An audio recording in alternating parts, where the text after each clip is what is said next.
Okay, so let's get started. So hello everyone, welcome back to the Aerosol Instrumentation class. So this class we're going to finish up the rest of the aerosol dynamics or single particle dynamics and then start introducing the aerosol sampling. Okay, so before I introduce the new contents, let's first do a quick recap.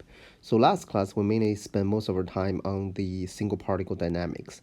So we first discussed the drag force. So some of you may be very familiar with this term when you have gone through the environmental engineering or air pollution or other classes, right? So we talk about the Newton's form of drag force and also the Stokes form of the drag force.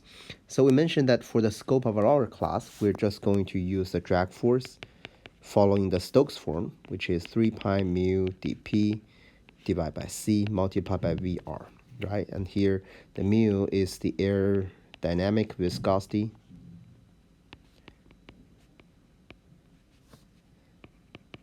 right? dp is the particle diameter, or particle,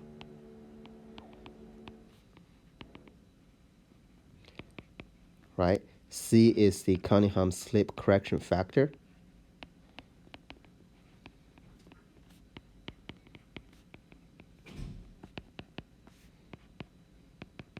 And then Vr is the relative velocity.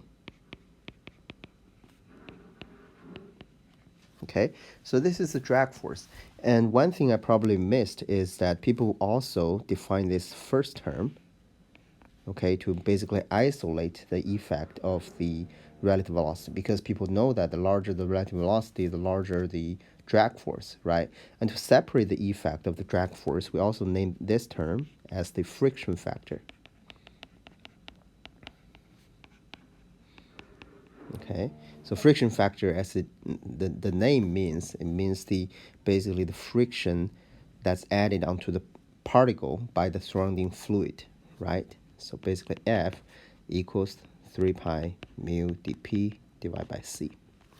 Okay, so with the form of the drag force, we could calculate the settling velocity, right, and also the relaxation time. So if we just show them with the symbols, right, settling velocity is just Vt, or the terminal velocity, right, relaxation time is tau.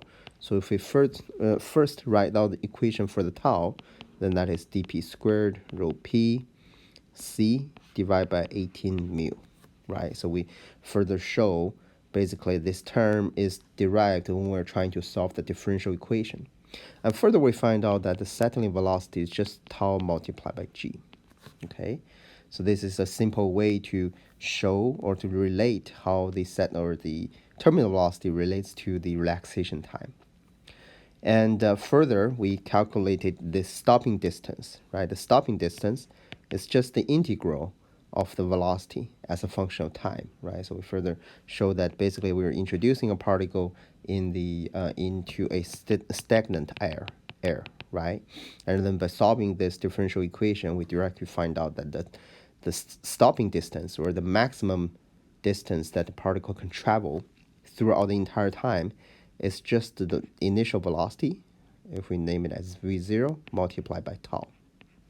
Okay, so further, I'm not sure if I did this in the class, but basically we can show, we can see the general values or orders of magnitudes for the relaxation time as a function of particle size. So we show that for a particle, let's say of around 50 nanometer, right, the relaxation time is 4 multiplied by 10 to the minus 8 seconds, which is around 40, which is 40 nanoseconds, which is really short, right? Basically, it means that if the particle is trying to settle down, then it just reaches terminal velocity immediately. And also because of the short time, okay, and we're talking about an initial velocity that's basically not large, right? If you think about our general daily environment or the Earth environment, there won't be very high speed of the initial particle velocity, which means that the stopping distance of the particle is also going to be very short. So what this implies is that if we're talking about particles of, let's say, submicron size, right? For example, if you're trying to list the other sizes, if we're talking about 1000 nanometer, and then this relaxation time is just 3.6 microseconds, right? So if we're talking about, let's say, introducing particles into a stagnant air, then the stopping distance is going to be very, very short, right? Probably within micrometer. So what this implies is that if you have a fluid, let's say the air surrounding us, and then the particles have a initial velocity, right? Because of any velocity, can be any direction. Then if there's submicron particles, then they quickly reach to the same velocity as the fluid, right? So basically just going to flow with the air. So whenever the air is transported, the pollution or the aerosols will be transported. But things will be different if you're talking about larger particles or if you're trying to sampling larger particles. For example, if you're talking about 50 micrometer particles, right? We know that the diameter of our human hair is around 50 to 60 micrometers, right? So if you're talking about 50 micrometer particles, then the relaxation time is going to be 3.3 multiplied by 10 to the minus 3 seconds. That is 7.7 milliseconds, right? And if you're introducing this particle with an initial velocity of 1 meter per second, then it can transport for around 7.7 millimeter, right? So almost 1 centimeter. And this means that the particles can have a longer stopping distance. And now, if you're trying to, let's say, narrowing these particles down or to withdraw these particles into your sampling system, then you have to consider the relative length or relative diameter of your sampling system so the particles won't collide onto the wall, right? So because of these particle dynamics, they're going to influence how the particles are being sampled and then how accurate our measurement is, right? So basically these dynamics are going to influence the aerosol sampling, transport, and eventually the measurement. Okay, so we talked about the stopping distance, but from stopping distance, we can define better dimensionless factor that can be used to describe the inertia of the particles. So basically, people define this parameter, or the Stokes number, which is the ratio between the stopping distance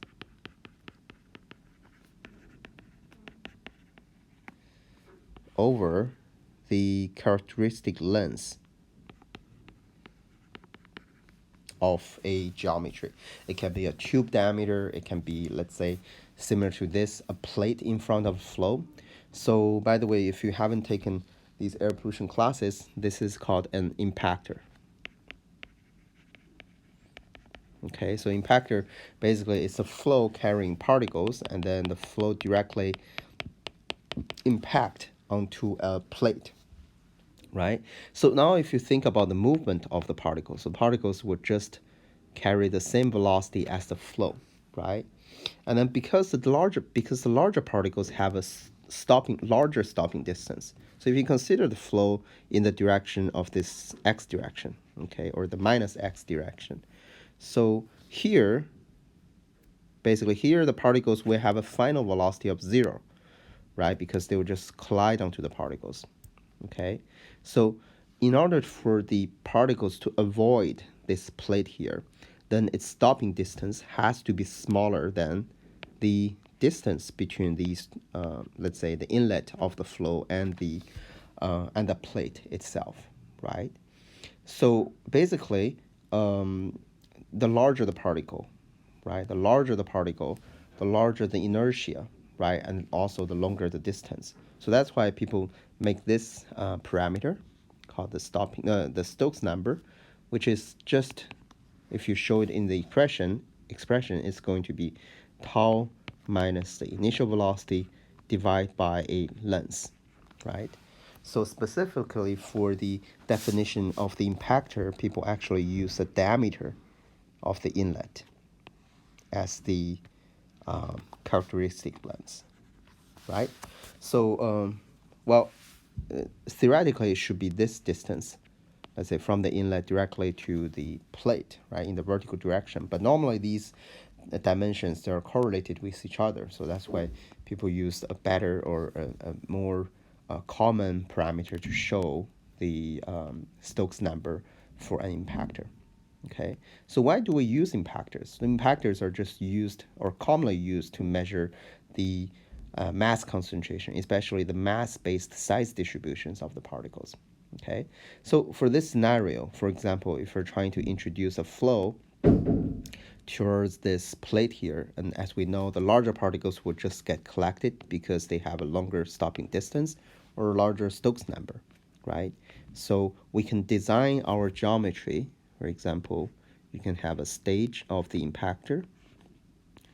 Let's say you introduce the flow here, and then this is a collection plate here, right? So the particles larger particles will just impinge onto the particle, or impinge onto this plate.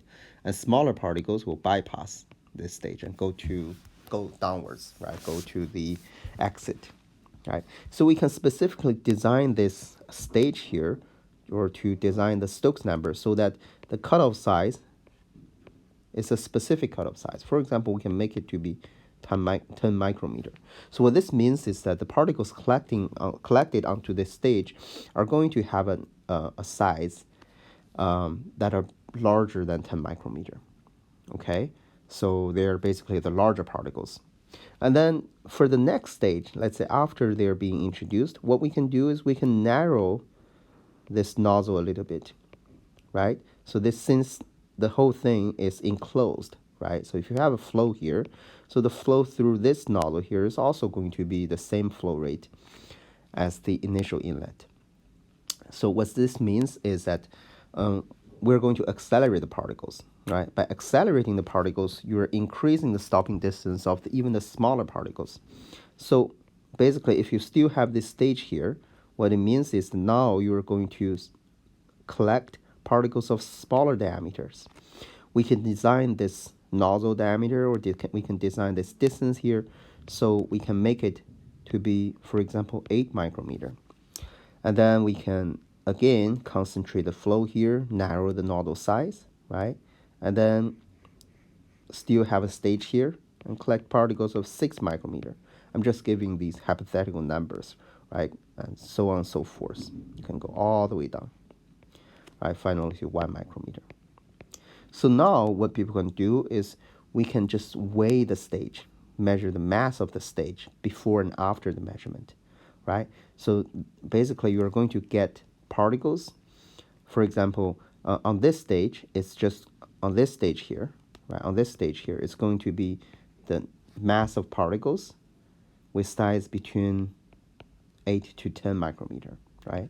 On this stage, it's going to be the mass of particles between 6 to 8, and so on and so forth, right? So you have the mass here. How do you convert it into mass concentration? Okay, so mass concentration, if you multiply that by the flow rate, right? That's just going to be the, and then further multiply by time, right? There's a sampling time. So if you multiply the mass concentration by the flow rate by time, you're just going to directly get the change of mass on each stage, right? So the mass-based concentration is just going to be delta mass, or the change of the mass, divided by the flow rate and then the time. Okay, so basically you can get the mass concentration of particles in different size ranges, and then you can plot it as a function of particle size, right? So you can get concentration of 1 to 2 micrometer, 2 to 3, 3 to 4, 4 to 5, 5 to 6, so on and so forth, right? So basically this is how people use the impactor to measure the size distribution of the particles. And we specifically call these combinations of different impactors as the cascade impactor.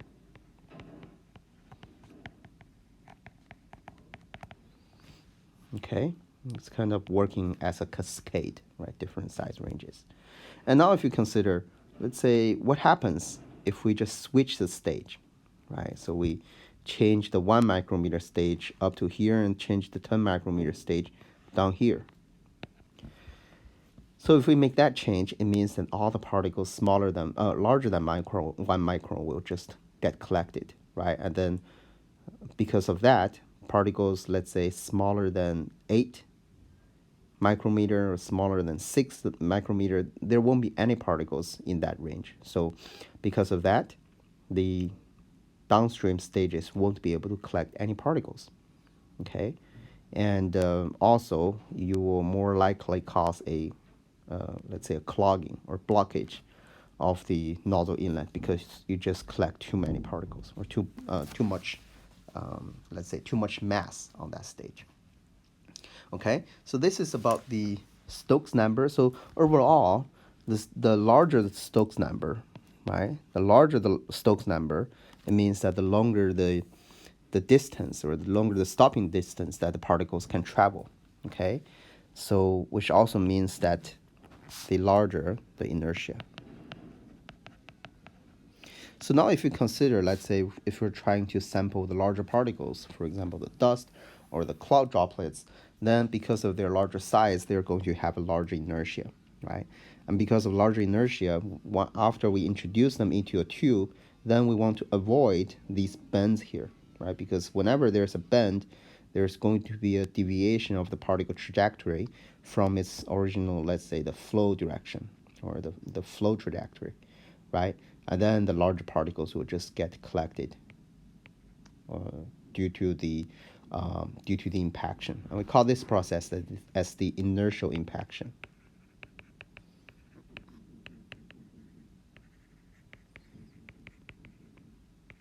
Okay. So then the next concept is the aerosol mobility and drift velocity. So I would say this concept is more commonly used under the external fields, right? So, or especially the electrostatic fields.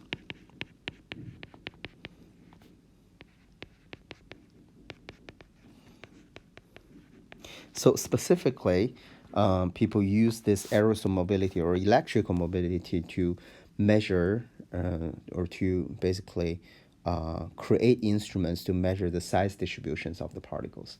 So the way it works is that we will first charge the particles. For example, we can carry multiple positive charges, and then we introduce them into a electric field, right? You can have a positive electrode and negative electrode, and because of the electrostatic force, the particles will move towards this direction, right? And we know the force is just QE, and then at the same time, because the particles in the air is going to carry a drag force, right? And the drag force is what we call the friction factor multiplied by the velocity, right? 3 pi mu dp divided by c multiplied by vr. Okay, and then under the terminal velocity condition or under the steady state condition, right? So the drag force is going to balance the electrostatic force.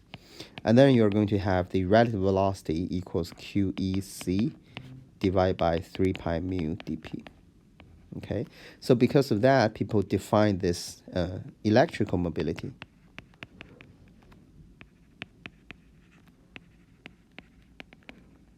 Okay, where Z just equals VR normalized by the field strings.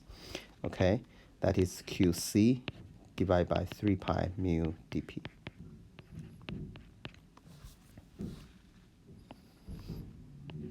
Okay, so further, the Q here is just charge on the particles, right? So it's just the number of charges multiplied by the elementary charge multiplied by C divided by 3 pi mu dp. So we're going to come back to this electrical mobility later on, right? So further, actually, before we move on, if you recall the C, the Cunningham slip correction factor, there are extremes, right? When the particle goes to infinity, size goes to infinity, C is 1. When the particle goes to 0, C is proportional to what? Is proportional to 1 over dp, right? So basically, it's going to apply onto the Z as well. So when Z, or when the particle size, okay, particle size goes to infinity, right? When the particle size is very large, right? C is 1, so Z is just proportional to dp. But when the particle size goes to very small, let's say a few nanometers, right? And C is proportional to 1 over dp, which means that z is proportional to 1 over dp squared. Okay, which means that the smaller the particle, the much higher the electrical mobility, right? So let's say for particles, if you're trying to compare 1,000 nanometer, or let's say 1 micrometer and 10 micrometer particle, right? Their electrical mobility is going to be different by 10 times, right? But if you're talking about 1 nanometer particle and 10 nanometer particle, right? So their electrical mobility is different by 100 times, okay? So then the drift velocity is just the terminal velocity that's caused by this electric field, right? We already solved that, okay? So basically this mobility and the drift velocity concept can also be used under other external fields like the magnetic field or let's say under a temperature field. But I would say the most commonly used scenario is still under an electrostatic field. Okay. So now, as we have introduced, right? So the aerosol size is going to play a quite important role. We always talk about very large particle, very small particles, but what does the size really mean? Okay. So, and I think in the beginning when we talk about the aerosol physical properties, some of you mentioned that, well, there can be the particle diameter or there can be volume diameter and so on, right? So basically, here we're just going to try to differentiate them or try to define them, okay? So when we talk about aerosol size, it's going to be a dimension, right? So the most simple scenario is that the particle is just spherical, right? So which is most of the scenario that we assume. If the particle is spherical, then if we talk about size, then there's no, let's say, misunderstanding anymore, right? There's no misunderstanding. So which means that it's just the diameter of the particle, right? We can just call them, let's say, the aerosol diameter as the aerosol size. But there can be scenarios where the particles don't have a spherical shape. For example, the sodium chloride nanoparticle. So the crystallized sodium chloride nanoparticles going to carry a cubic shape, right? Under the cubic condition, how do we define the aerosol size? Is that going to be the length, right? Or is it going to be, let's say, assuming it, let's say, or the diagonal line, the distance in the diagonal direction, okay? So because of that, or there can be other types of particles. For example, like the soot particles we introduced, it can have a chain-shaped diameter or chain-shaped structure, right? So under these scenarios, people actually define a diameter that's called the volumetric diameter or volumetric size. Basically, that's going to be the size of the particle carrying or having the same volume as a spherical particle, right? Sometimes you may see the expression as dV, right? But the thing is that, well, it's very difficult to measure the volume of a particle, okay? So if you don't know the shape, you won't be able to know the volume. And then if you don't know the volume, how do you calculate the volume diameter, okay? So because of that, people further look into other metrics. And then the aerodynamic size or the aerodynamic diameter is a commonly used one, okay? So the aerodynamic size basically means that it's talking about the size of a particle. For example, you're talking about this particle. The size of a particle or a spherical particle, the size of a spherical particle carrying a density of 1 gram per centimeter cubed, which is a water density that has the same settling velocity as the particle we're interested in. Okay, so basically the aerodynamic diameter or the aerodynamic size is kind of like an equivalent diameter that when we're trying to, let's say, settle our particles down, is going to have the same velocity as this this particle with the aerodynamic size, right? It's going to have the same settling velocity between our particle of interest and this hypothetical diameter, okay? And the hypothetical diameter has a spherical shape and a density of 1 gram per centimeter cubed, which is the water density, okay? So basically, this aerodynamic size is going to play a role in the measurement with the impactor, right? Because if you think about the let's say the aerodynamics or the settling velocity or the terminal velocity, right? We recall that terminal velocity is just g multiplied by tau, right? Okay, further tau is dp squared rho p c divided by 18 mu, right? So if you're comparing A and B, the gravity is the same, right? The density is different, right?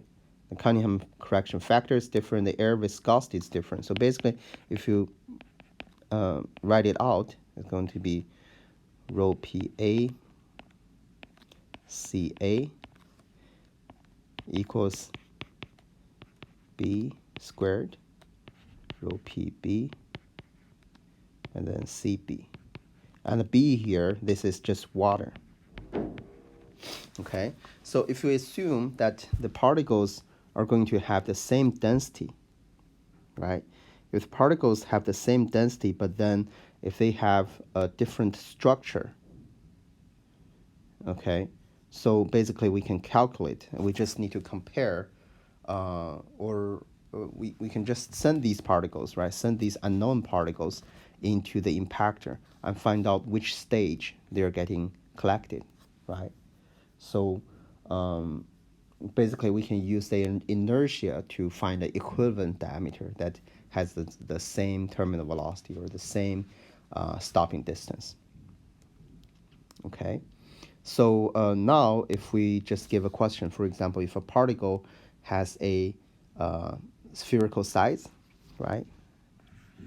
Let's say 1 micrometer, but it has a density of 2 gram per centimeter cubed. So what is its equivalent diameter? Or what is this aerodynamic size, right? So it's going to be quite easy to solve because we know that dPA is the particle A is the particle that we're interested in, right? So we already know its size is 1 micrometer, right, squared, and then we multiply that by density. So the particles is 1 micrometer, right? So we can just assume that the Cunningham slip correction factor is 1 or is close to 1. And we're trying to find out the aerodynamic size. So then it's going to be dPb squared multiplied by 1 gram per centimeter cubed, right? Because the aerodynamic size is assuming a hypothetical particle, or it's trying to find the equivalent size of a particle carrying the density of water, right? So then dPb is going to be the square root of 2 micrometer, right? So which means that a heavier particle is going to have a larger aerodynamic size, right? Basically a larger stopping distance. So then this is the aerodynamic size. So then as you will find out later on, basically to use an impactor to measure the particle size distribution, we can only measure particles with relatively larger sizes because only the larger particles have a larger stopping distance, right? If you're talking about nanometer particles, then they can travel only by a few nanometers. But it's going to be very difficult to design an impactor stage that has a nanometer distance, right? So that's why people use this mobility size. So basically the mobility size is going to be also going to be an equivalent diameter, right? So we're trying to find the particle, the mobility diameter is basically, let's say if we just draw these chain-shaped particles, right? We still have A, still have B. Then the mobility diameter is basically going to have the same electrical mobility compared to the unknown particle under electric field, right? So they're going to move at the same speed compared to the unknown particle, okay? So we're going to talk about the mobility size distribution and how we measure particles from different mobilities with different electrical mobilities later on. Okay, so these are the different types of the particle sizes. Okay, so this is the size standard, and then here is a short video about the particle Brownian motion. So basically, the Brownian motion is just the diffusion or the random motion of the particles, right? So you can have a particle of interest, and then when the particle size is relatively small, that they're starting to be comparable to the surrounding air molecules, right? For example, particles below 1 micrometer. And since the air molecules is always, or they're always colliding with the particle, right?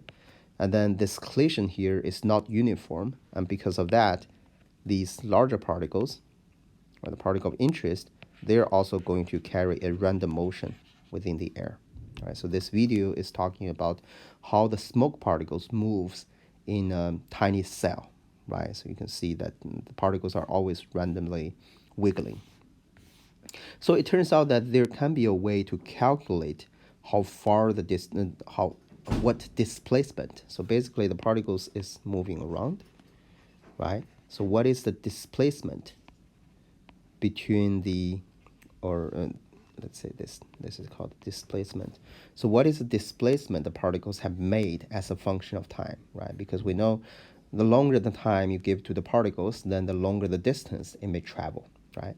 So it turns out that if you plot the distance out, right, this is x, let's change this to x, right? So if you plot the x as a function of time, then you can see that when the time is very short, so the particles are just going to follow this Gaussian distribution, or in terms of their displacement. So most of the particles are going to stay at the original location, and then some fewer particles can travel a little bit longer, right?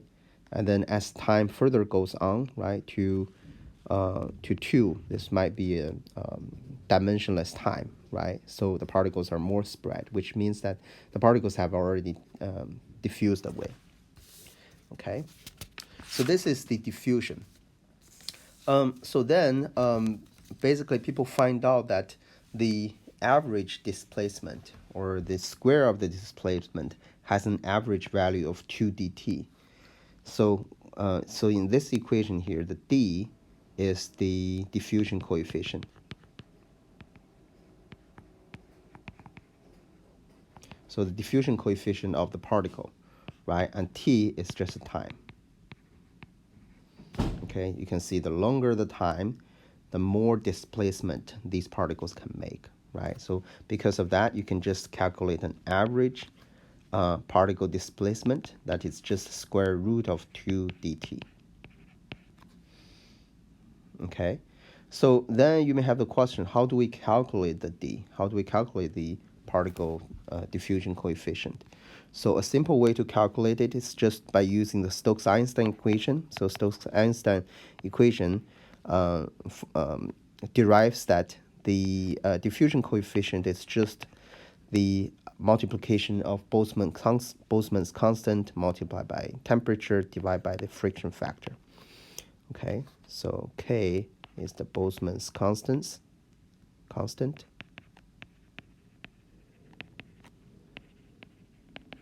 Right, T is the temperature in Kelvin, and then F again is the friction factor, right? So which is further equal to 3 pi mu dp multiplied by c.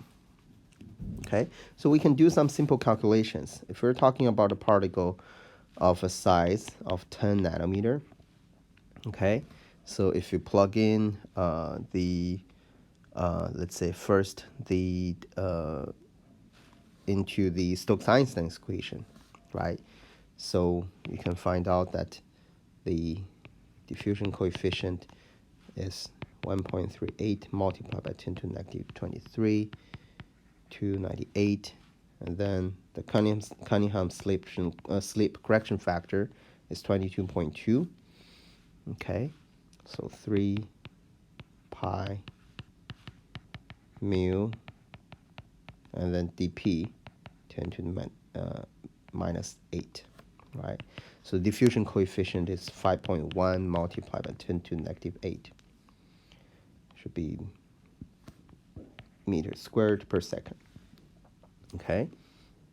And then if we're talking about the diffusion, let's say by 1 second, after 1 second, okay, so the average distance traveled or average displacement made by the particle is going to be around, let's say 2 multiplied by minus 4, right, which is around 0.2 millimeter, which is pretty small, right, if you're talking about 1 millimeter.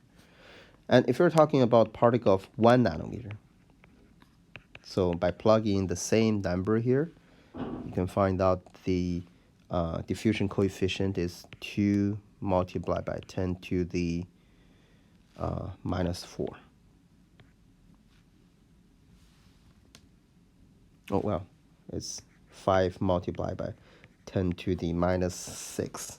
Okay, minus 6 meters squared per second. So if you plug it in, then you'll find out that the distance is going to be around 2 multiplied by 10 to the minus 3, which is around 2 millimeter. Okay, so you can see 1 nanometer particle can really diffuse a lot over a time of 1 second, right? So especially if you're talking about, let's say we are trying to sample the particles through a tube, right? So most of the tubes that we use in the lab are going to be 1/4-inch tubes, right? So, which is having a outer diameter of 6 millimeter, right? Inner diameter is around 4 millimeter. So you can see, if you're letting these particles stay for 1 second over the tube, they can actually travel by 2 millimeters, right? So the particles are just going to diffuse towards the wall and then further collide onto the wall and then just stay there, right? So this is going to cause a particle loss when we're trying to sample these tiny particles. So that's why when we're trying to sample these tiny particles, we have to make sure they have a very short resonance time because they're so diffusive. Okay, so there are further, let's say, analytical solutions to find out what is the particle loss in due to actually in these tubes due to the diffusion coefficient or due to the Brownian diffusion. So we're going to show those equations later on and have more discussion. Okay, so this is the particle diffusion. So now we have covered almost all of the particle or single particle dynamics. Okay, so now let's just use that as a summary to find out how that might impact our particle sampling. So as I've introduced earlier, when we're trying to sample some aerosols from your, let's say, different scenarios, right? For example, doing the bioaerosol sampling or during the combustion, synthesized particle sampling, or just the ambient aerosol sampling. Most of the time, what we are given is just an instrument that's made by ourselves, or it can be instruments that the companies, let's say, after given by the companies through a purchase, right? But the thing is that they're not going to help us set up the sampling system. They're not going to help us make the connection, the tubing, and then basically create the particle transport lines that directly connects to the particle source. It can be reactor, it can be the ambient air. And then if we have to do that, then we need to understand whether we are sampling representative aerosols. For example, if we're sampling on board a research aircraft, or if you're just sampling we're just sampling the ambient air that has certain velocity, then we need to make sure that the particles, when they are being sampled, they are being directly introduced into the tube, right? Instead of having certain angle there that directly collide onto the wall of the sampling tube. And after they are withdrawn, we need to make sure that the particles are not settling onto the wall. And also they are not colliding onto the wall because of the change of a tube condition. For example, here, this is a contraction, right? Because of contraction, there's going to be a change of the flow direction. If there's flow direction change, then the heavier or the more inert particles are going to collide onto the wall. And then when they're in a more tinier tube, right, with smaller diameter, then because of the increase of the velocity, the flow velocity, then there will be turbulence. So turbulence can further increase the particle loss in the tube. And then there can be bend. We don't want the bend to be so sharp, or we don't want to create so many bends that just remove all of these larger particles. And also the same thing applies for the tiny particles. We introduced that for 1 nanometer particle, over 1 second, they can just diffuse, almost reach to the end of the wall, right? If you consider this 4 millimeter inner diameter of the particle, right? If they can travel on average for 2 millimeter, then they're almost at the wall and being collected, what we call being scavenged, right? So we also need to design some tubing conditions or the transport lines so that we can minimize the particle loss, okay? So then there's this equation. So in order to calculate, or in order to set up our own sampling system, we need to first understand what are the sampling loss mechanisms, right? And where we're going to meet these particle losses. So basically, people define this parameter, or the sample efficiency, right? So to tell how representative the particle sample is.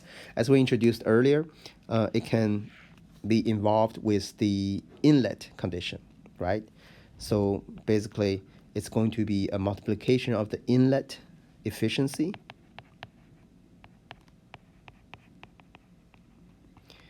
and then multiplied by the transport efficiency.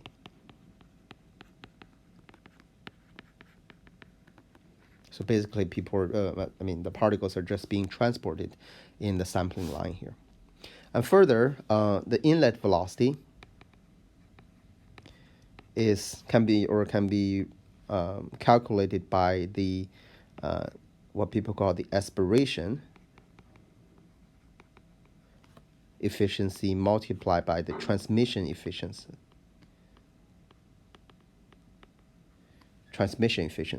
So aspiration efficiency basically just means that whether we are directly sampling the aerosols surrounding the inlet or out in the ambient, right? Because, for example, if you're trying to push a large amount of flow, let's say the wind speed is too high, right? And the particles or the sampling velocity, this overall sampling flow rate is slower than the larger particles because of their inertia.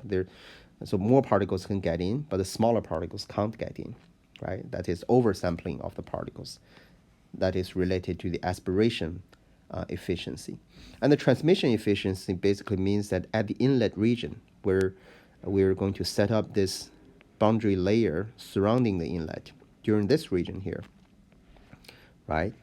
What are the particle loss mechanisms? For example, there can be tiny turbulence over here, and then when there's oversampling or undersampling, there can be different scenarios of the particle loss mechanisms. And then for the transport efficiency, it is again related to different flow elements. For example, in a straight tube, in a contraction, right? Or in a, let's say, over a bend. Okay, it's a multiplication of different elements and the associated mechanisms. We introduced that there can be diffusion, right? And then inertial impaction, right? Gravitational settling. And there's also another mechanism called the interception. Okay, so the interception, what that means is that it's not a direct impaction, a direct movement of a particle onto the surface of an obstacle. Instead, so the particles can travel pretty well with the flow, but because of the larger size of the particle, so the particle surface get in touch with the surface of the tube or surface of the obstacle and further get captured. For example, there can be a scenario that the particles are just moving towards the wall or along the wall, and then because the particle have a relatively larger size, so the surface of the particle get in contact with the wall and then being collected or being removed, right? So that is called the interception mechanism. So these are the 4 different mechanisms that we're going to talk about in this particle sampling region. right? That's particle sampling section. So the aerosol sampling is going to involve quite many different factors, right? So as we have introduced in the earlier slide, so there's this inlet that we need to consider because the inlet directly needs to interface with the environment, right? So there can be scenarios that we put a sampling inlet near the surface of an aircraft, right? So we need to do this aircraft measurement of the ambient aerosols because we want to understand the climate impacts of these aerosols. Then what we want to do is that we want to take the samples. Let's say this is our airplane, for example, right? So the sampling inlet is here. Then we want to make sure that the sampling inlet is actually out of the boundary developed by the airplane, right? Out of the boundary layer, because inside the boundary layer, the velocity of the air is relatively small, and also it just reflects the local region surrounding the airplane, right? We want to stick the inlet out of the boundary layer, so it's directly sampling the ambient wall. So after the particles are sampled, we need to introduce them into the tubing inside, right? Inside the aircraft or inside any sampling station. Okay, we need to avoid different types of sampling or transport losses, right? Diffusion, inertial impaction, and interception, and the gravitational settling. So that is related to the plumbing of the sampling system. And under certain scenarios, we need to do some further treatment of the sample air. For example, we need to dilute the samples, right? And so for aerosol reactors, like combustion reactors, we need to reduce the concentration of the sampled aerosols or aerosols in the reactor to a measurable concentration. Otherwise, the instrument won't be able to handle it, right? If you just think of the concentration of aerosols directly out of a fire, right? The fire is very thick, right? A very high concentration of the particles in there. So we need to dilute the samples. And for some scenarios, we also need to store the samples. For example, let's say if we're trying to do sampling at very remote conditions where we can't move our instruments there, right? We need to use some containers, for example, canisters or tabular bags to introduce those particles into these containers. But we also need to make sure that the particles are not being lost when they are being stored, right? So here are some pictures of the aerosol sampling system. So it can be mobile sampling, which is deployed on the surface of deployed onto an aircraft, right? It can be fixed sampling stations, right? You see these scientific or research trailers, right? They can be deployed at different locations, right? And then you also need to set up the sampling systems to take the aerosols representatively. And after their intake into the container, right, we need to design the appropriate particle transport systems so that we don't lose these particles before we measure the particles. Okay, so again, basically the aerosol sampling seeks to minimize the perturbation in aerosol properties due to different loss mechanisms.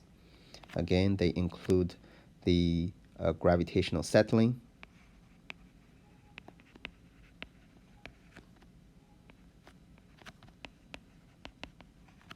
right? Inertial impaction,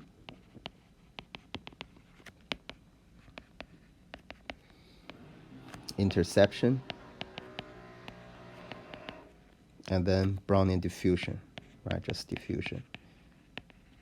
So as we introduced earlier, these effects really depends on particle size, right? So which one is more important when particle size is small? It's going to be diffusion, right, when dp is small. And then for gravitational settling, inertial impaction, and interception, the dp is large. So basically, when we're trying to measure supermicron particles, we need to consider these effects more importantly. And then when we're talking about the diffusion, then we need to consider, basically when we're trying to sample very small particles, we need to consider the diffusion loss. So there are some other considerations, for example, the cost, right? And then how feasible or how easy for us to make these different structures of the measurement, or feasibility, right? And so on. Okay, so now let's introduce furthermore about the particle calibration. So basically, once we set up our sampling system, we need to do a comprehensive calibration of the sample system, right? So they should be calibrated, fully assembled for particle sampling and transport efficiency, because eventually when we use the sampling system to measure particles, for example, we measure a particle size distribution that looks like this on the instrument side. But if there's a long sampling line to take the samples inside, then we need to consider the different loss mechanisms, right? To invert it back into the ambient condition, which can look differently, right? Because the smaller particles will lose more due to diffusion and so on, right? So they need to be calibrated. And the calibration should be done at the gas flow rates over the size range of interest, right? Because you can't do a calibration under a very, let's say, different environmental condition or different flow conditions. So I remember when I was working at the Brookhaven National Lab, we were trying to calibrate an instrument that will be deployed in Colorado. Okay, so as we know, the Colorado has more mountains, right? The altitude is also higher, and because of the higher altitude, the pressure is also lower. So, and because of that, we need to do our calibrations under a reduced pressure, so to make sure that the instruments will perform similarly in the field compared to the laboratory calibration. Okay, so and then the calibration of the component sections may be sufficient.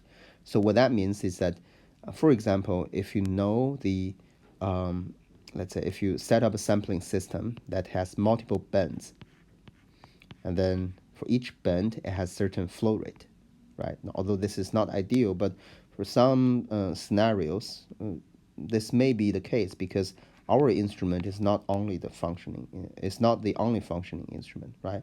There can be instruments from other groups, and so on and so forth. Sometimes we have to accept how the sampling system looks like. So then if you have a calibration of each section, that is already sufficient, because you can just multiply all of these efficiencies together to find out what is the actual concentrations of the aerosols, right? And then calibration other than operation conditions in combinations with models and correlation. So basically, sometimes we need to do calibrations under different conditions to consider this how the samples might vary, right? So one example can be that for the aircraft measurement of aerosols, the aircraft is always moving, okay? It also has a very large altitude range, so it's related to the altitude again, right? So depending on different agencies, they may have different aircrafts measuring at different altitudes. Like for the NASA aircraft, so they can go up to, let's say, 8 to 10 kilometers high, okay, where the pressure is already very low, maybe around 0.2 to 0.3 atmosphere. And then for the DOE aircraft, or the older version, right, older model, it goes to around, let's say, 4 kilometer, where the pressure is relatively higher, but still it can go to around 0.5 to 0.6 atmosphere. So because of this reduced pressure, we need to calibrate our instrument in a wider range of the pressure, right, to make sure that the instrument is working well. And the data is also, let's say, the data can also be analyzed, right, if we're encountering different environmental conditions. And the sampling efficiency can be estimated if the system consists of components with well-characterized data and model available in the literature. So this is just talking about For example, if you have just a straight tube, right, and then sometimes or most of the time you don't need to do the calibration yourself. You can just apply these loss mechanisms and then calculate what is the original sample that we're interested in. Okay, so this is the importance of calibration. So here I'm showing some pictures of the calibration system I used when I was a postdoc at Brookhaven National Lab. So there we were trying to deploy an instrument called the Fast Integrated Mobility Spectrometer, or the FIMS. We'll come back to this equation later on when we talk about the aerosol sizing. So we have to do a lot of calibration in the lab to basically make sure that the instrument is working well under different flow conditions and also different temperature and different pressure conditions, right? In the lab, everything can be controlled. You can even have these large instruments to generate the particle source and then do the calibration. You're not limited by space. But once they're moved onto an aircraft, now you see a lot of times you have to work under very, let's say, under a very big restriction, because the distance between your instrument and others' instrument may be just 10 to 20 centimeters. You can't even stick your arm inside sometimes, right? Because the space in an aircraft is very limited. And this one instrument cannot do all the measurements, right? So there are instruments to do biological measurements, chemical composition measurements, and then mass measurements, optical measurements, and so on. So now you also see that the tubings or the plumbing is getting more complicated, right? Sometimes you may need to add a heater in front of the instrument to, let's say, evaporate some of the volatile particles, right?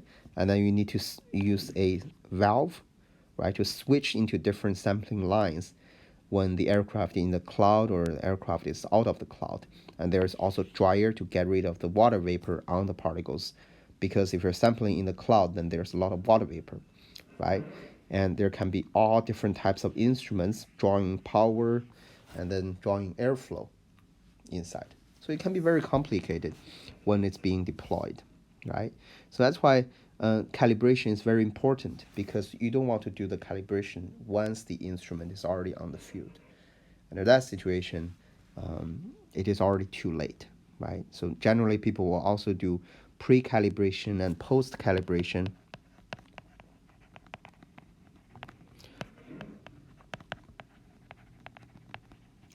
So to make sure that the instrument is functioning well before and after the field campaign, so the data is consistent throughout the entire time.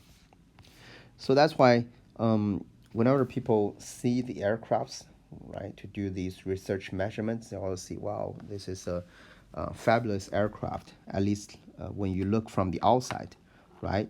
But the inside, due to the limited space, the sampling system and also the measurement systems can be very different, right? And that's why, and that is also the interesting part for these campaigns. Sometimes you have to do the engineering on site to make sure that your instrument is doing well.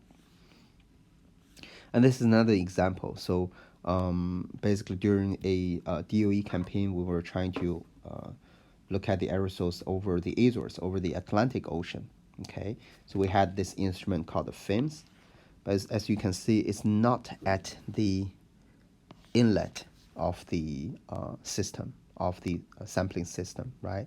So the inlet is called the isokinetic inlet. We'll talk about isokinetic sampling later on. And you can see there's all different lengths of tubes, right? So it's being sampled from different location, and then if you go back, right, and also different location and also different flow rates. So because of that, you need to basically write down the tube length and also the flow rate through the tubes, so you can do the calibration, or you can do the recalculation of the aerosol properties all the way back to the inlet of the aircraft, right? Otherwise, the particles are going through a huge loss compared to what you measure at the end.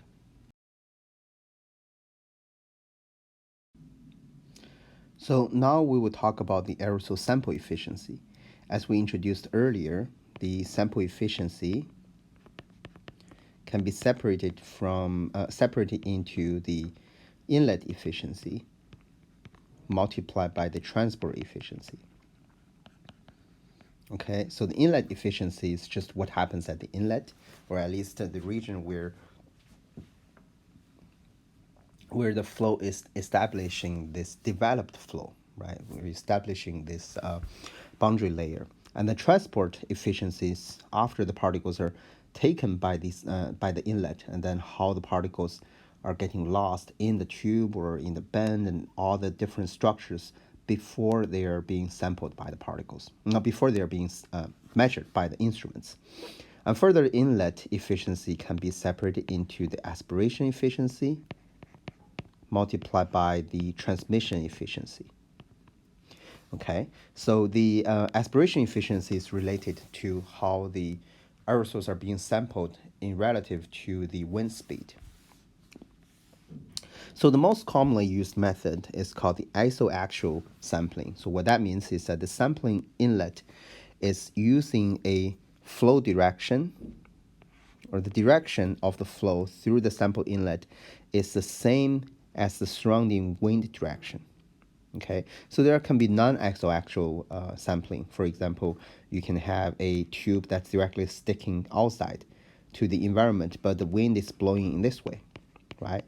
So if you have this condition, then you're going to lose the larger particles, because the relatively larger particles, when they're being sampled by the inlet, right, the flow has to go this way, and then you have a bend, so the particles will get larger particles will get lost onto the wall.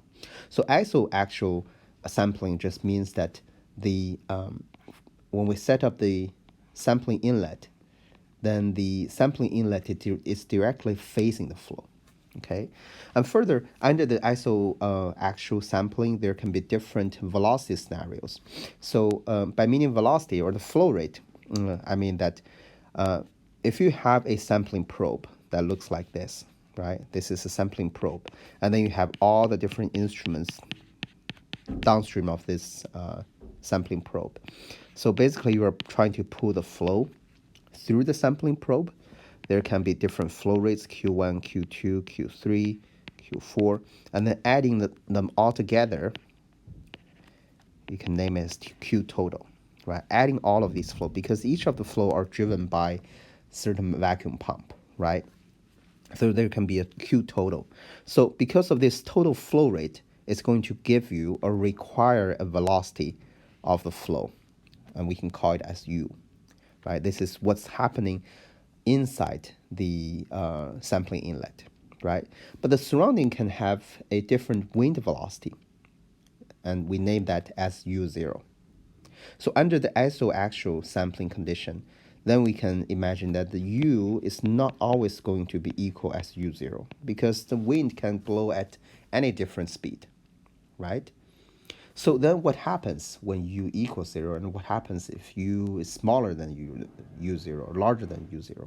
So if the U is equal to U0, then that's the ideal condition.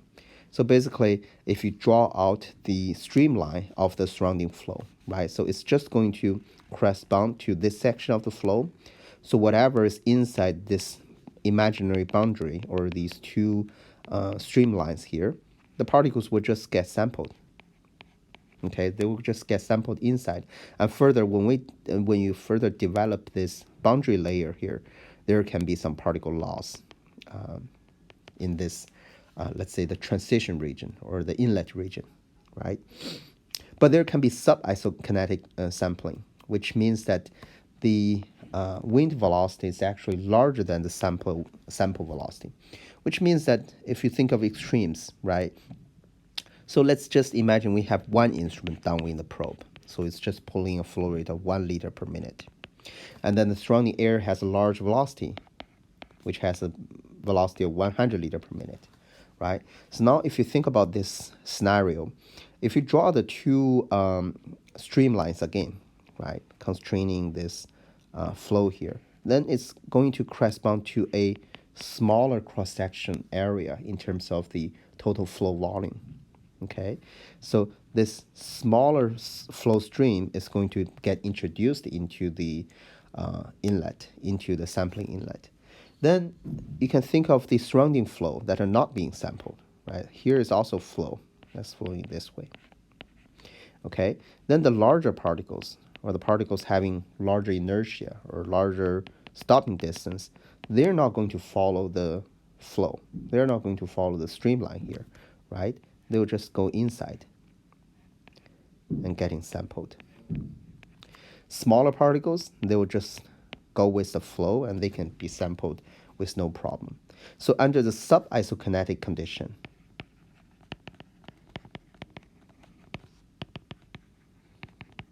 right, or the U0 divided by U larger than 1, then you have an oversampling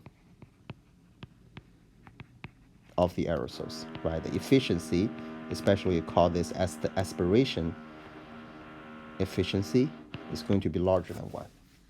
And we could also have this super isokinetic sampling, right? Super isokinetic sampling means that there are too many instruments downstream of this sampling probe. So it's corresponding to a larger flow area, right?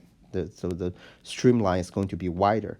But then, again, you can have larger particles that they don't follow the streamline really well, so they will just get penetrated through the streamline and not being sampled. So under this scenario, U0 divided by U smaller than 1, then you have the subsampling,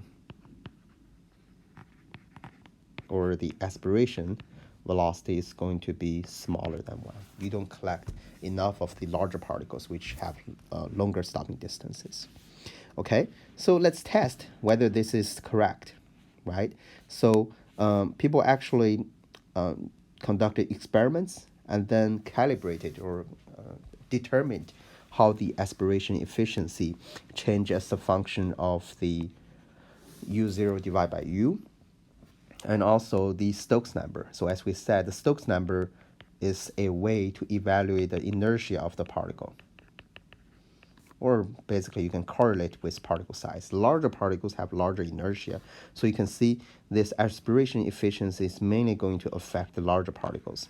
Okay, and as we discussed, when the system is under subisokinetic sampling, where the velocity is smaller than U0, the ambient velocity, then you have an oversampling of the aerosols, right? And if you have the super sampling, super isokinetic condition, then you have a subsampling of the of these particles with larger Stokes number. So there's this equation where we can just plug in to find out how the aspiration efficiency is dependent on the velocity and also the Stokes number. And further, you have this K number here, where you can also calculate based on the velocity. So this result is just purely empirical, right? And then it is coming out of the experiments. So people also revised to obtain different equations. So here I'll just quickly go through these equations. You don't have to memorize or copy these equations. So basically, people can also consider the effect of interception at the nozzle tip. So what happens is at the tip of the nozzle, some particles, they may have the, as we introduced, the particles will have interception, right? Larger particles, because of their relatively larger size, their surface can get in contact with the nozzle tip and further get collected, right? If you consider this interception here, then the loss or the efficiency will overall get reduced. Okay, so this is the equation when people consider the interception mechanism. And then people also conducted numerical modeling. Nowadays, there are numerical software packages where you can build up these models and then simulate how the particles transport in these systems. One example is the COMSOL model. I'm not sure if any of you have used that before, but COMSOL is very good in terms of simulating particles of supermicron sizes, where you can tell, where you can simulate the inertia of the particles and how they deviate from the flow direction and also the particle trajectory. So from these numerical simulation, people also established these two equations, right? These are all empirical equations that you can simply plug in these values to find out what is the aspiration efficiency. So under the isokinetic sampling, right, or under the iso actual sampling, as we said, there's this aspiration efficiency, but also there's this transmission efficiency. Transmission efficiency happens at the inlet of the probe within the boundary layer during the process where the boundary layer is getting established, right? And we said that during the transmission, when the particles are in the system, they can get lost through gravitational settling, inertia, and then the interception and diffusion, right? So here is the equation that describes how the gravitational settling is affecting the particle loss, okay, the transmission efficiency due to gravitational settling. So it is overall dependent on this gravitational deposition parameter, Z. We'll come back to this number again, but first you can take a look at this number. So it's dependent on the total length of the inlet we're talking about. The D is the diameter of the inlet. Length of inlet. D is the diameter of inlet. And then VTS is terminal settling velocity, and U is the sampling velocity. Okay, so if you compare these numbers, they're going to be unitless, right? This is a dimensionless factor, or the dimensionless number.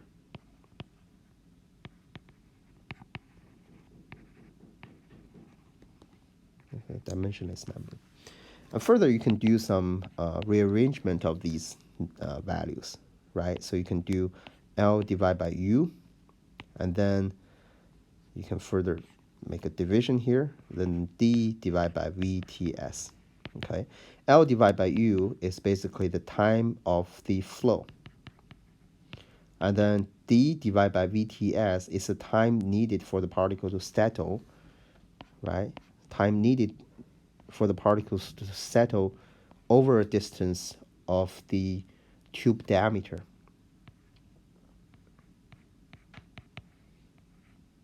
Okay, so basically this is just a ratio of two characteristic times. And further, you can see the larger the particle, the larger the settling velocity, right? The smaller the settling time, right? So basically, the larger the particle, the larger the inertia of the particle, right? The larger the gravitational deposition parameter. Okay, so later on we'll show how the deposition parameter depend on particle size. So basically, after you calculate this deposition parameter, you can just find out all of these values to find out the transmission efficiency due to gravity, right? And further, there can be inertial transmission efficiency, right? So if you go back to the sampling inlet, right? So when we're talking about the transmission of the particles, or the transport of the particles after they're being sampled, let's say under the sub-isokinetic condition, then because of this expansion of the flow, right, over here, then the particles are going to deviate from its original trajectory again. And then especially for this condition, okay, so you're trying to carry the particles inside the tube, but these particles are going to have a velocity that's not parallel to the flow direction in the tube. And because of this angled velocity, they're going to lead to the impaction of the particle onto the surface, and then further lead to loss, right? So people have created these equations to tell how the transmission efficiency due to inertial impaction is dependent on the Stokes number. So you can see, although the aspiration efficiency, right, the aspiration efficiency can be high, can be higher than 1 under certain condition, but in terms of the transmission efficiency caused by the inertia of the particles, all of them are going to have a efficiency lower than 1. Okay, so we talk about the isoaxial sampling. There is also anisoaxial sampling, right? So where the flow direction is different from the ambient flow direction is different from the sampling flow direction. And as we can imagine, because of this, the larger particles will impinge onto the wall, right? They will impact on the wall and further lead to losses. So there are also characterizations of these sampling velocity or the aspiration velocity here due to the angled condition. And you can see when basically there's a 90-degree of the aspiration angle, then the particle aspiration velocity reduced very significantly, right? No matter which velocity condition you are talking about. So there's further the considerations when we are trying to sample the air or sample the aerosols from the calm air. So this is encountered when people are dealing with the sampling of aerosols under the ambient condition. For example, we're trying to set up our own sampling station, right? We're going to use certain sampling inlet to take, let's say, PM 2.5 or PM 10 samples. There are two considerations. The first one is that we don't want the velocity or the flow rate to be so high that the particles are basically impacting onto the surface and get lost, right? So we need to make sure that Stokes number is lower than a certain value so that we're taking a smooth flow. But at the same time, we want to make sure that the velocity is high enough that it can counteract against the gravitational settling of the particles. Okay, so that's why we want to make sure that the gravitational settling velocity is smaller than the is significantly smaller than the sampling velocity. Okay, so because of that, people combine these two conditions together and then give a new condition. This is basically the condition that's required when we're using a sampling inlet that's upward facing. Okay, so we need to make sure that the product of the Stokes number multiplied by the velocity ratio of the terminal settling velocity over the sampling velocity to be smaller than 0.05. And this applies to these common types of inlets when we're trying to sample the aerosols. So then we talk about, basically here we talked about the aspiration velocity, right? So if you go to the textbook, there are more detailed discussions about these, how these different angles may affect the particle sampling, how the people derive different equations, assuming different conditions, right? So here I'm just giving you a few relatively important equations or overall equations that can be applied for the general calculation of these aspiration and the inlet efficiencies, right? So again, the inlet efficiency equals the aspiration efficiency multiplied by the transmission efficiency, okay? So then after the particles are taken by the inlet, we need to consider the particle transport, right? So particle transport talks about how the particles are being lost after the inlet region, right, after the boundary layer is being established. There are different mechanisms due to the, or that can happen within the tubing here. For example, it can be gravitational settling, the diffusion deposition that is caused by the Brownian diffusion we introduced earlier. 1 nanometer particles can diffuse by an average of 2 millimeters per second, right? There can be turbulent inertial deposition on a bend. Okay, so particles of a larger size, because they can't make the rapid turn in their trajectory, they're being collected onto the wall and getting lost. Okay, inertial deposition flow at flow constrictions we're talking about here. Many times you are going to use a device called the critical orifice, right? So critical orifice is being used when people try to constrain the flow over a certain line, or basically try to make the flow better, or to reduce the pressure of the sampling inlet. There can be electrostatic deposition, thermophoretic deposition, diffusivephoretic deposition as well. Okay, so here we'll just focus on the top, let's say, 3 or 4 mechanisms. We'll talk about gravitational settling, diffusion settling, inertial deposition, and inertial deposition at the bend, and at flow constrictions, and the electrostatic deposition. Okay, so first about the gravitational settling in a laminar flow. let's say, not laminar flow, then people are talking about these round-shaped tubes. Okay, so under laminar condition, we're going to establish a parabolic flow where along the center is going to be it's going to have the highest speed. Near the wall, the velocity is going to be zero, right? Under this scenario, there's actually an analytical solution to the particle loss due to the gravitational settling. Okay, so the transport efficiency due to gravitational settling for a horizontal tube is going to be this equation here. It's relatively complicated. Okay, so what we do is we just need to calculate this gravitational settling parameter, right? And then plug these numbers in. Right? Calculate the epsilon and then plug in. So there can also be a scenario where the tube is not horizontal. There is an angle in our system, right? So similarly, you can do this calculation, find out what theta is, and then determine the efficiency. But again, we should note that the gravitational settling is mainly talking about larger particles. If your interest is just talking about, if your interest is only particles that have submicron sizes, or there can be extremes that you're talking about, let's say particles below 10 nanometers, then you don't need to consider these effects at all. All you need to focus on is just diffusion loss, right? But if you're talking about larger particles, and if they're under laminar flow, then you need to do these equations to calculate the transmission or transport efficiencies. So we introduced earlier that, so we talk about the turbulent flow. Okay, so under the turbulent flow condition, people actually realize that there can be a more empirical way to calculate the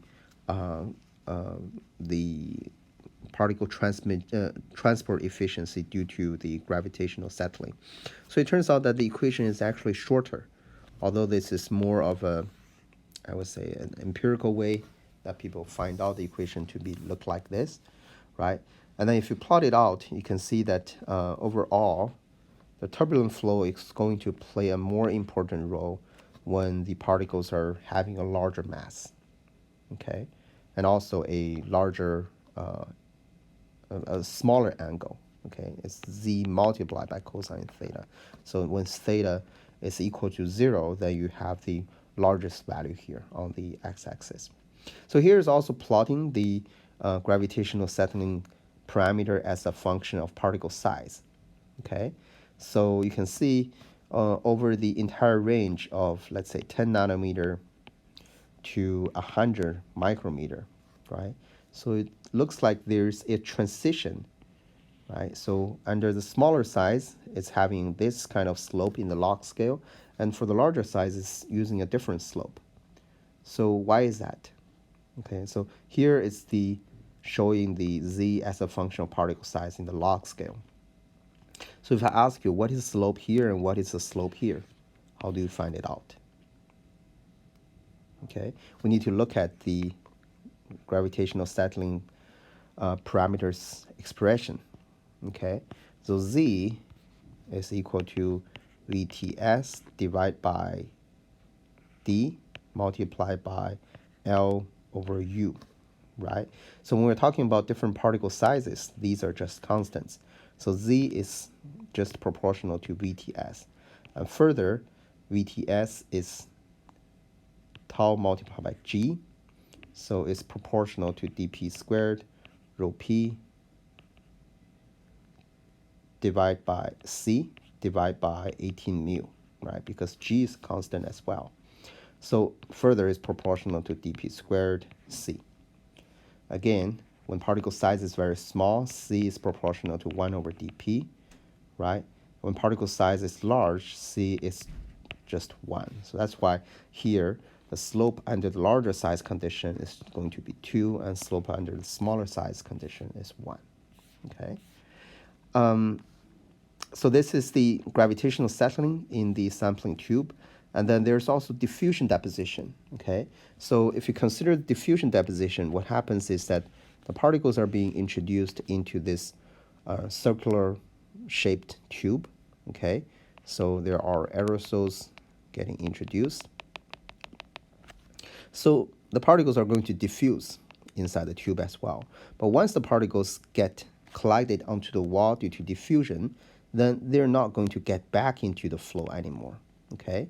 Because the surface, we assume that it's sticky, right? So the particles, once they collide onto the wall, they just stay there forever, okay? So because of that, the concentration near the wall or the concentration at the wall is actually zero. So that's why the particles will always diffuse towards the wall, because diffusion only happens from high concentration to low concentration, right? So the particles will diffuse towards the wall. So then we can set up the basically the Navier-Stokes equation for the particle for the flow, and also the mass transport equation for the particles. So it turns out that these combined equations have an analytical solution. The equations have an analytical solution. And that is solved by the Gormley and Kennedy together. Okay, so you can see this is publication is completed in 1949, which is more than 70 years ago. So at that time, people had very good fundamental numerical skills, right? So for the analytical solution, it's dependent on two regimes. Okay, so it's basically a function of this epsilon here, this eta term here. Let's see.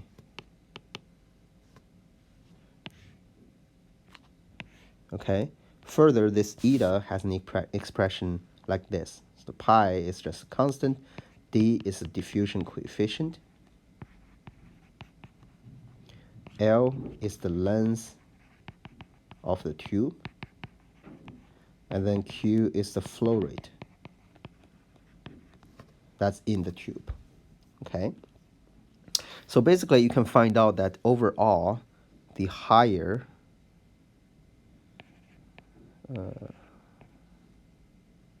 this is epsilon or Kc, right? The higher this Kc value, then the lower the efficiency value, okay? So now if you further look at the expression here, okay, so the higher the Kc value, which means that the stronger the particle diffuse, the lower the efficiency, right? More particles will get lost. The longer the tube, more particles will get lost. And then the smaller the flow rate, okay? Smaller the flow rate basically means larger Kc, then the lower the efficiency. This kind of makes sense too, because if you have a lower flow rate, the particles are going to stay for longer time for a same length, right? Because time just equals to L, or the volume, divided by the flow rate. Okay? So you can see, basically, diffusion coefficient increases, efficiency decrease, length increase, efficiency decrease, and flow rate decrease, efficiency decrease. But we're missing a pretty important parameter here. What about diameter? What about the tube diameter? How does the tube diameter affect the transport efficiency? So you'll find out that the tube diameter is independent of the, or I would say the transport efficiency due to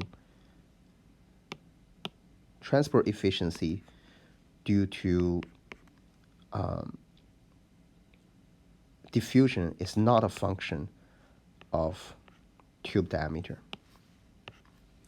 Then you may wonder, why is it? If you change from a smaller tube, let's say a narrower tube, to a wider tube, why it doesn't change the transmission efficiency? You would think that, well, if you change from a wider tube to a narrower tube, then the particles, if you have a wider tube and then a narrower tube, then for a narrower tube, then particles can diffuse for, let's say, with the same distance, right? The particles diffuse. Then for the narrower tube, it can reach to the wall faster. It can get lost faster, right? But it turns out that if you change from a wider tube to a narrower tube, then since the flow rate is not changing, right? So the residence time in the larger tube is also longer compared to the residence time in the narrower tube. Okay, so T1 is larger than T2, which means that the particles can diffuse for longer time in the wider tube. If it diffuses for a longer time, it means that basically you're going to have more particle loss, right? So this is this counteracting effects. One is that although you have a narrower tube, although the particles diffuse to the wall faster, but for the narrower tube, it has a shorter residence time, right? If you have a shorter residence time, then the diffusion is actually getting reduced. So that's why the transport efficiency is independent of particle diameter, which is a good news, right? So if you're trying to sample, let's say, ultrafine particles from a certain reactor, then it doesn't matter which diameter of the tube you're using. So if you don't have narrow tube, you can use longer tube or let's say wider tube for the particles, for sampling the particles. Okay, so because of this effect, you can see that basically if you increase the flow rate, which means that you increase the velocity of the particles in the tube here, then you are going to have a smaller diffusion loss, right? Again, lower flow rate means lower flow rate means lower, I would say, yes, lower flow rate means lower efficiency. If you have higher flow rate, you're going to have higher efficiency, transmission efficiency, right? So which means that if you increase the Reynolds number, then you're going to increase the transport efficiency of the particles, right? And specifically, we're talking about tiny particles, which have sizes of nanometers. But if you further increase the velocity, let's say when you go to the turbulent regime, then the effect on the particle loss is going to be relatively small. Okay, this is the diffusion, the transport efficiency due to diffusion.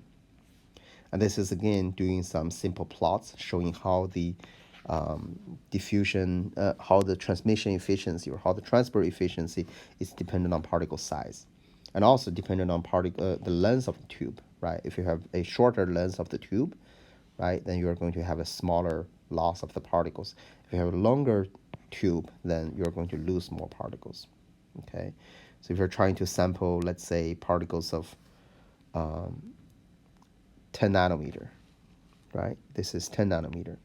Then for a 10 centimeter tube, you can sample more than 98% or 97% of the particles. But for a 5-meter tube, you can only sample around 80% of the particles. And then due to inertial deposition, this is talking about the deposition over a bend. So as we know, the inertial deposition is dependent on the Stokes number, right? It's related to the stopping distance. The larger particles are going to have a larger Stokes number. Again, you're going to see these two sections of the slope when you're trying to plot both of them in the log scale. Again, the Stokes number is proportional to the the relaxation time, right? And further proportional to particle size squared multiplied by c. That's why you have two different slopes here. And then people have these different equations to calculate the transport efficiency due to the initial deposition at bend under the laminar flow and the turbulent flow. Okay. There's also inertial deposition due to the flow constrictions, right? So we draw this structure before, right? So because the flow is being narrowing down, right? So particles initially are following the flow, but once they're being, let's say, going through this converging nozzle here, then some of the particles will just keep on moving with their original direction and then get lost on the narrow wall. And you can see this x-axis here is a function of the Stokes number, which is the inertia of the particle, dO, which is the diameter for the narrower tube, and then di, which is diameter for the wider tube. Okay, so then about the electrostatic charging of the particles. Basically, for all the particles that we sample, there are going to be charged particles inside. This is because in our ambient air, there's always ions, right? They can be the ions coming out of the solar radiation. There can be ions from the radioactive materials on the Earth's surface. So radioactive materials are everywhere, right? So they can ionize the air molecules and generate these ions. And the ions can further collide with the particles and then give them a charge. So this charge of the particles is actually quite common. So if you're trying to look at particles of around, let's say, 100 nanometer, right? So then almost 30% of the particles are charged in our ambient air. And if you're talking about 1 micrometer particle, then almost 80 to 90% of the particles are being charged. This is just because of there are so many ions in our environment, right? So then because of these charged particles, and they can be lost by these electrostatic forces when they are being sampled by a tube. Okay, for example, if you have an external electric field, right, and then the particles can get affected and further moved. And also, if you're using the anti-static tubes, which means that the particles can deposit onto the wall and then keep their charge over there, right? If it can maintain their charge on the surface of the tube, the inner surface of the tube, then for the following particles that carry charges, they can also get lost.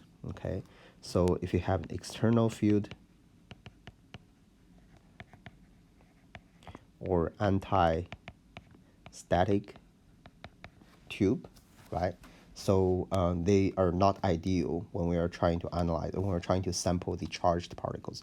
So that's why people would prefer the copper or stainless steel tubes to do these charged particle measurement. We could also use the conductive black tubing, which are, if you search for their name, they are, oh, actually it's not anti-static, it's static materials. Okay, so examples can be the Teflon or just common plastic tubes. Okay, so the conductive black tubing has the name of silicon anti-static tubing or tube. Okay, so basically the surface of these tubes are still conductive, although their resistance is relatively large. But because of that, it can basically conduct the extra charge collected onto the tube surface to the ground, right? So you don't build up electric charges, and you can still collect particles. You can still sample the charged particles.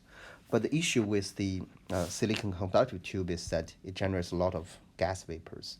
So on that, I published my first paper talking about how the sampling of the, let's say, sub 3 nanometers can be impacted by different sampling systems. And I found that basically when you're using these silicon conductive tubings, they generate large volatile organic compounds that they're even in the size of, let's say, 1 to 2 nanometers, and they can severely impact the particle measurement when you're trying to see how the particles are forming in different reactors. Okay, so the Tigan type of tubing, it's also easy to work with. Okay, so it may be acceptable to substitute these conductive tubing materials. But then for the polyflow or Teflon, they're easy to work with, they're cheap, but they're not conductive. Okay, so then you have to consider the requirement for your sampling, because sometimes you may want some flexibility in your particle sampling, right? If you're just trying to measure the size distribution of the particles, not related to the chemical composition, then you could use, let's say, silicon conductive tubing, right? But if you're talking about measuring the chemical composition, you can only use the metal tubings. And also, depending on whether you want to have some flexibility of bending the tube, right, and so on. So copper tubing is very easy to bend. You can just bend it with your hand. But the stainless steel tubing, you have to use the special tools to bend it, and you can't bend it, let's say, make a circular shape very easily, right? So finally is the thermophoretic deposition. So it's also related to the particle loss in the tube. So there are equations to calculate the thermophoretic force. It's dependent on the temperature field or the temperature gradient, right? So then you can estimate how fast the particles are going to move from the hotter side to the colder side due to the temperature field. Okay, so that's it for this class, and this is about the particle sampling. So in our next class, we'll talk about the particle counting. Thank you very much. Feel free to let me know if you have any questions.